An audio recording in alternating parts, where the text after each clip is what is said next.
Classificação indicativa. Livre para todos os públicos.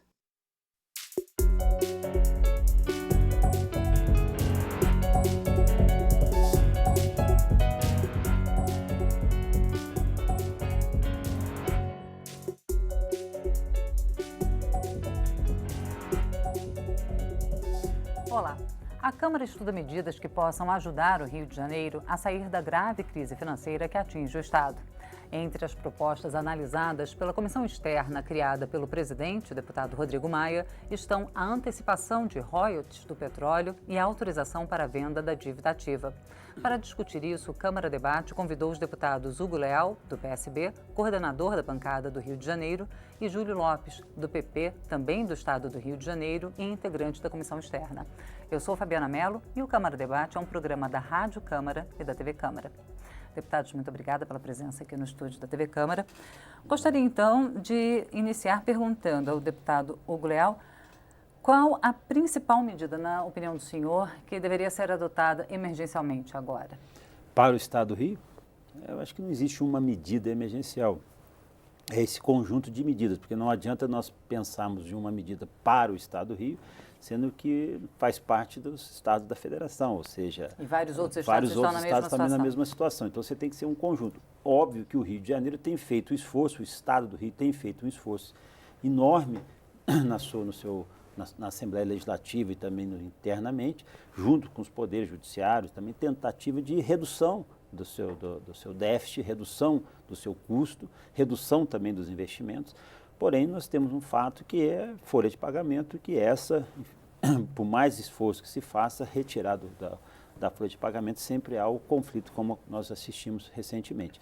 Ocorre que, neste momento, também há uma situação de muita instabilidade dentro do Estado do Rio de Janeiro. Então, isso também, instabilidade do ponto de vista do exercício da função pelo governador Luiz Fernando Pezão, em conflito, às vezes, com a linha de raciocínio, de pensamento da Assembleia Legislativa representada pelo deputado Jorge Pisciani.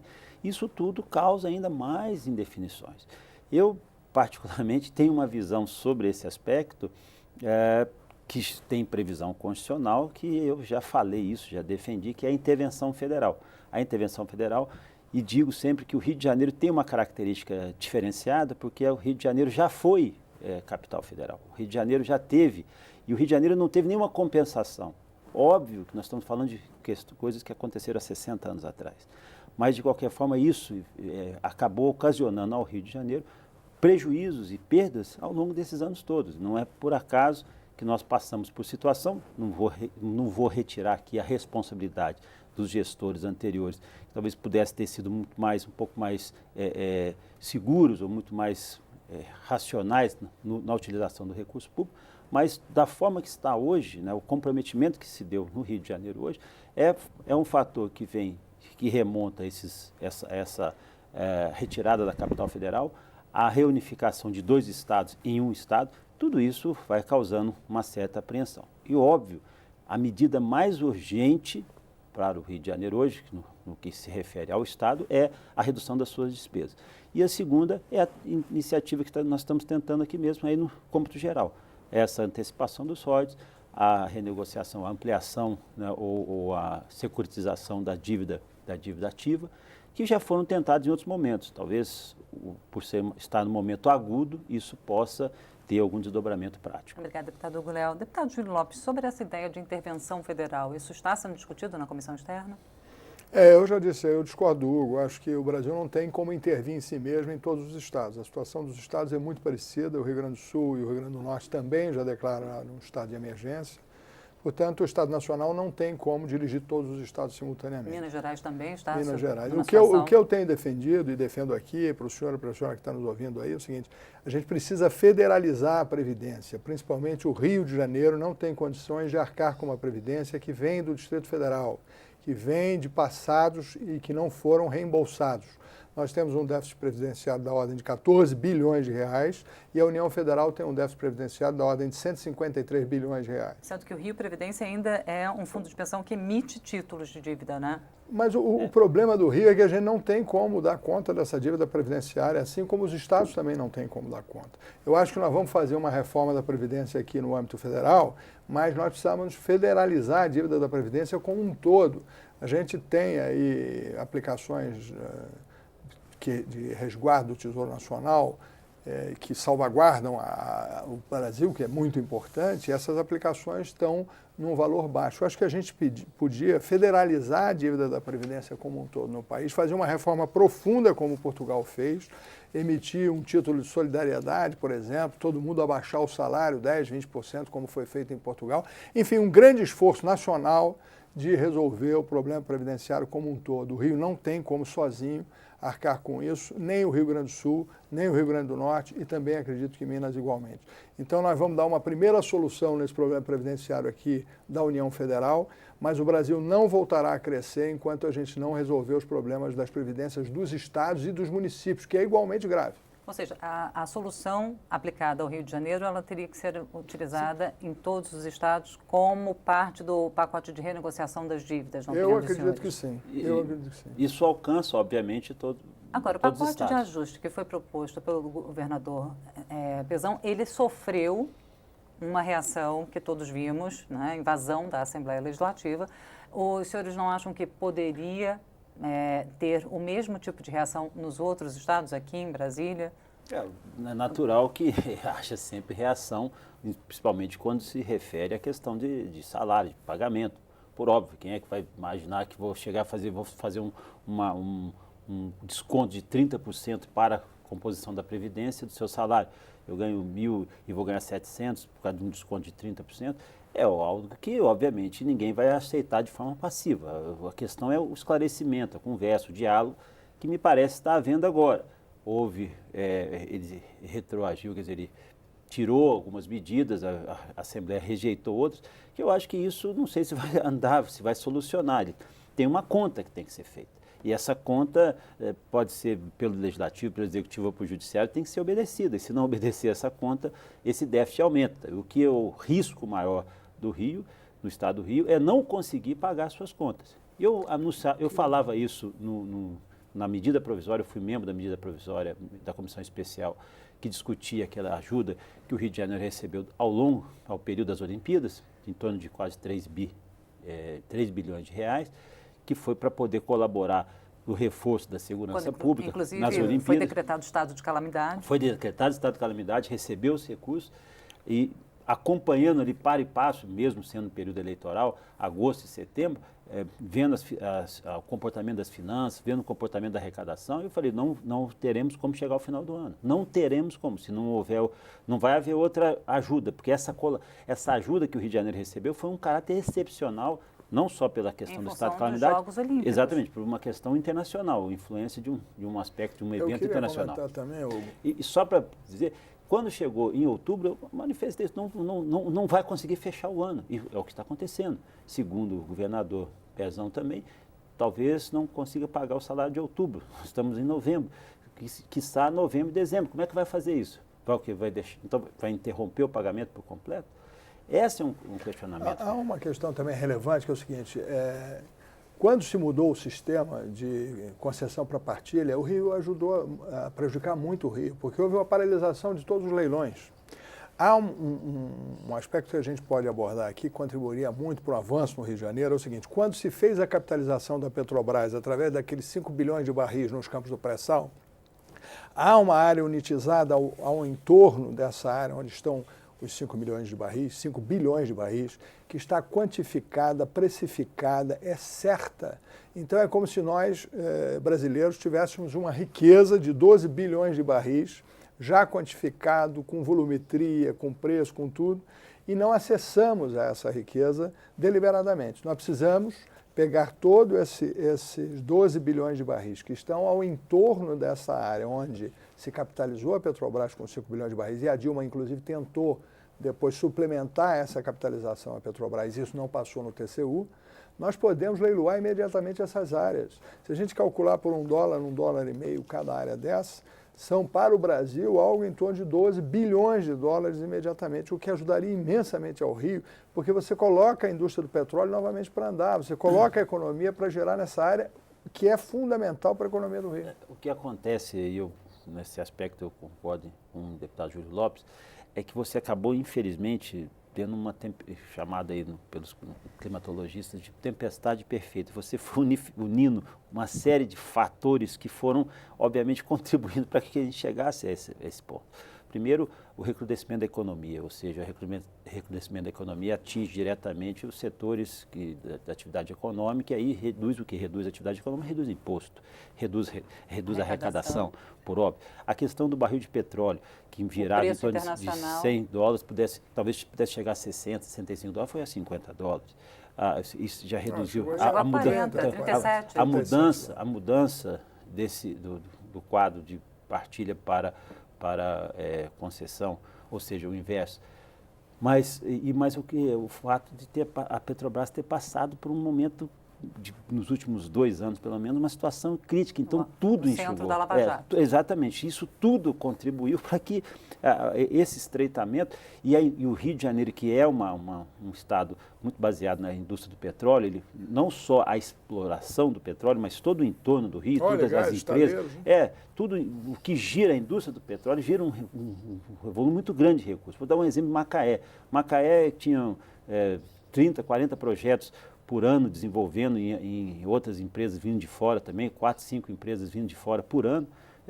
Pelo contrário, hoje houve um esvaziamento e as poucas que sobraram são aquelas que estão mantendo um nível mínimo de exploração. Isso tudo contribui para esse enxugamento e, obviamente, uma sensação de que isso, quando é que a perspectiva, que a pessoa querendo ver a luz no final do túnel. Tudo isso tem uma justificativa. Agora, na realidade, o Rio passa por essa tormenta toda, porque o fato principal hoje aqui, que ficou muito caracterizado, é a contribuição, ou seja, o aumento que foi dado, escalonado ou não, às diversas categorias.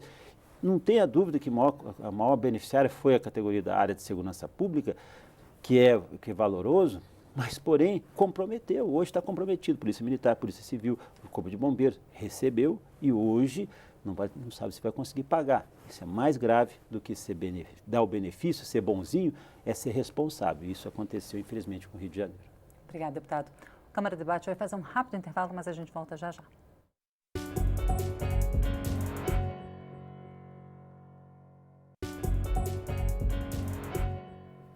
Estamos de volta com o Câmara Debate, hoje discutindo a crise econômica no Rio de Janeiro com os deputados Hugo Leal, do PSB, coordenador da bancada do Estado, e Júlio Lopes, do PP, também do Rio de Janeiro, integrante da comissão externa criada para analisar as medidas que possam ajudar o Estado a sair dessa crise. Bom, deputados, eu gostaria de conversar com os senhores com uma outra medida que tem sido levantada, estudada, inclusive mencionada pelo prefeito eleito Marcelo Crivella, da cidade do Rio de Janeiro, que é a revisão de isenções fiscais. No estado do Rio de Janeiro, várias empresas foram beneficiadas por isenções fiscais e agora há uma defesa de que essas isenções sejam revistas. Mas a Firjan, a Federação das Empresas do Estado do Rio, afirmou recentemente que o fim dessas isenções poderia pôr em risco 45 mil empregos. Só que algumas empresas estão sendo investigadas porque poderiam ter sido usadas para lavagem de dinheiro fruto de corrupção. Queria que os senhores comentassem isso. Eu só queria apontar uma questão que eu acho que absolutamente... Claro, o Estado deu concessões e deu isenções que podem ter comprometido, enfim. Eu não acredito que foi isso que comprometeu as finanças do Estado. Mas o que importa saber é o seguinte, as isenções que o governo Dilma deu, que somaram muito mais do que 500 bilhões de reais, é que tiveram reflexo para o país estar do jeito que está. E essas isenções foram todas em cima da indústria automobilística, aquelas isenções de IPI, tudo para aumentar enormemente o consumo. E isso suplementou em cima daquelas isenções que o Rio já havia dado. A quebra não é só por uma ação, é um conjunto de circunstâncias e um conjunto de ações.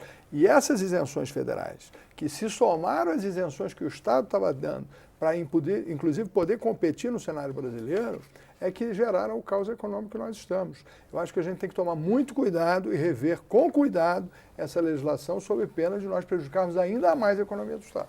Então, o senhor acha que teria que ser visto de uma maneira nacional? Não, exemplo, eu não tenho nenhuma dúvida de que o que quebrou foi a suplementação das isenções federais em acúmulo às isenções que foram dadas ao Rio. Até porque 60% das empresas consultadas pela Firjan afirmam que mudariam de estado, caso as isenções... Mas não tem dúvida disso. Deixa eu dizer, eu acho que são duas coisas, são dois aspectos. Não tem dúvida que eu sempre fui crítico, especialmente aqui no plano federal, mesmo participando até do governo da presidente Dilma, sempre fui crítico da propositura do incentivo através do incentivo da indústria, do crescimento da indústria através desse incentivo das isenções, sem uma contrapartida. Porque a gente tem que esperar exatamente a perspectiva do futuro. Não adianta ser só isenção para manter o emprego se você tem uma perspectiva, se você sabe que no médio prazo e no longo prazo você vai sofrer. A decisão que você toma hoje, ela vai ter consequências à frente. Essa foi a principal crítica. E eu não tiro eu tenho manifestações nesse sentido. Agora, do Rio de Janeiro, houve excesso. Ali em cima, uma característica. Houve excesso porque tem uma indústria automobilística que foi para o Rio de Janeiro por causa das isenções? Tem. Você teve lá a MAN, que é a fábrica de caminhões, você teve a Peugeot Citroën, que já tem mais ou menos 20 anos, 25 anos que está lá no Rio de Janeiro. Também a própria ampliação da Michelin. A Michelin. Não resta dúvida que algumas empresas tinham características para poder receber. Acontece que aí eu chamo de puxadinhos. Aí não, mas então vamos dar isenção para esse setor de pedra, setor disso, setor... Essa desmensurada ampliação... Setores já instalados e que não precisariam... Isso que causou desequilíbrio. Talvez o espectro da manutenção do emprego, sempre foi a justificativa principal aqui no governo federal, foi transplantado simplesmente para o Estado do Rio. E não é assim que as coisas funcionam. Na ordem econômica, você tem uma lógica. Para o nosso telespectador entender, uma coisa bem simples, é a história da cigarra e da formiga. Alguém está trabalhando enquanto o outro está tocando violão. Chega na hora do inverno, alguém vai passar fome e vai ter que buscar abrigo em algum... Essa é a circunstância. O exemplo, o Estado do Espírito Santo. Por que o Estado do Espírito Santo não quebrou? Porque há uma responsabilidade em até fazer essa questão das isenções, de dar o trato com relação à indústria do petróleo também. O que quebrou o Rio foi o que quebrou o Brasil. Subsídio mal dado e mal aplicado e mal alocado. É exatamente isso. Um outro aspecto, você tem que ter, eu repito, não é bondade, é responsabilidade. O administrador público, ele tem que ter uma visão sistemática, não dos 4 anos de governo, e sim no mínimo para a economia de 10, 15 anos. Essa circunstância foi nociva e o Rio de Janeiro está pagando esse preço, dentro de um governo que foi um governo de continuidade, porque não tem como justificar, não tem outro justificativo. Os números do Tribunal de Contas do Estado, que chegaram a um índice de 185 bilhões, descontado lá o que poderia ter sido retornado, 140 bilhões, é algo que surpreende e agora está faltando nessa conta. Então, essa ampliação desmensurada, no momento que o país está bem, estava tudo bem, no momento que o país está bem, está tudo bem, é hora de você fazer economia, é hora de fazer poupança. Não é de você pegar e comprometer todo o seu espectro.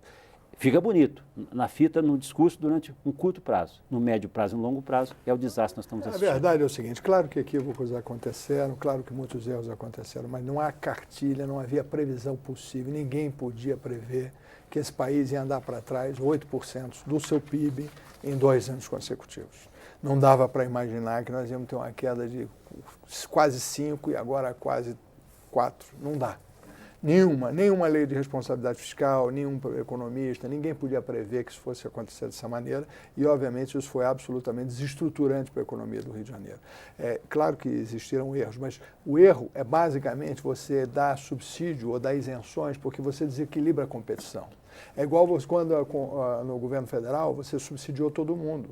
E isso é o quê? Para fazer política pública, desestimulando a competição saudável. Então, se a gente precisa de uma coisa no Brasil, é de competição saudável e de muito mais rigor com a política de subsídios que seja muito mais transparente. Só um outro ponto, porque ainda não vai acabar essa história.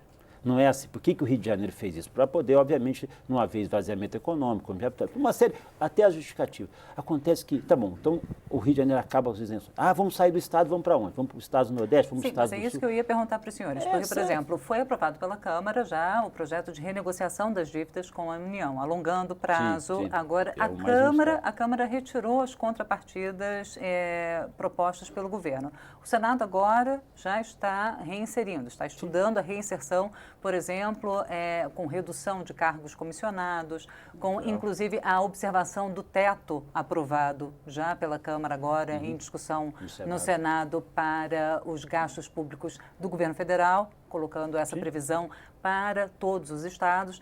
Então, a discussão para o Rio, ela passa por uma discussão, como o senhor colocou, né? A revisão das isenções tem que ser para todos os estados. Tem que ser tanto em âmbito federal como a reforma tributária. Quer dizer, a reforma da Previdência. Ela tem que Também. ser a dívida da Previdência estadual. Ela tem que ser securitizada em âmbito nacional. São vários comunicantes, não tem como a gente fazer a guerra fiscal, ela também coloca, porque já foi óbvio. discutido aqui no Câmara Debate e deputados falaram que as empresas elas já fazem as fábricas pré-montadas. Então, terminou 20 anos de isenção, elas já mudam, já fazem outro leilão para ver qual estado vai fornecer a melhor condição logística de escoamento de produção e de isenção. O parque farmacêutico do Rio de Janeiro está todo em Goiás. Se o Rio de R$1 tinha ido tudo embora mesmo. E foi.